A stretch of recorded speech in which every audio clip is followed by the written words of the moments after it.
welcome to Jack and Will's Trainspotting. I'm Jack and he's Will.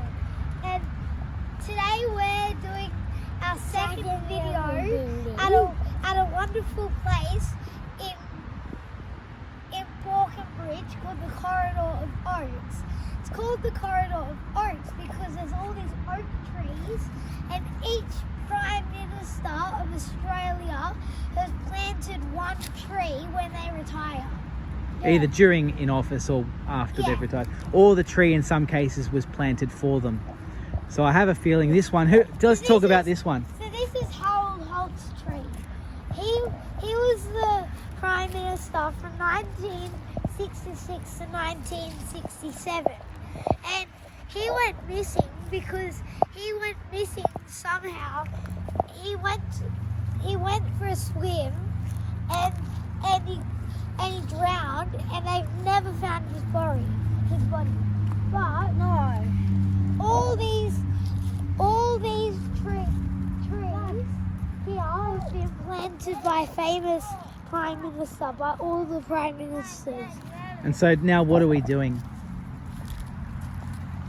Now, so we're about to go over to the to the crossing over here where the cars cross the track. Ding, ding, ding, and what are we going to see? Ding, ding, ding.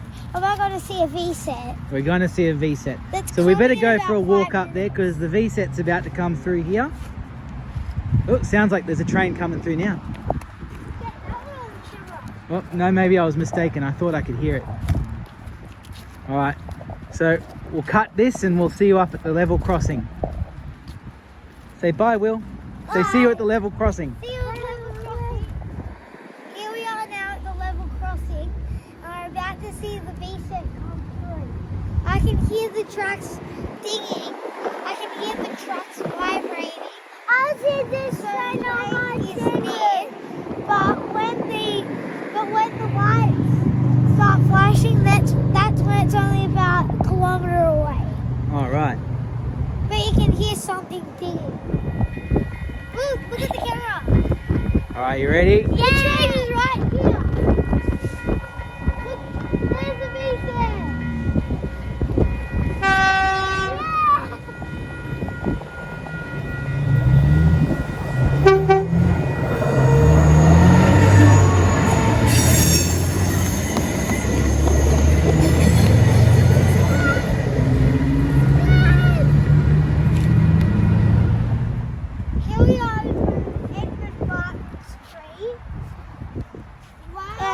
He was the very first Prime Minister of Australia, and that's pretty much what I know about him. But thanks for watching Jack and Will's Trainspotting, and subscribe and leave a like. Thank you.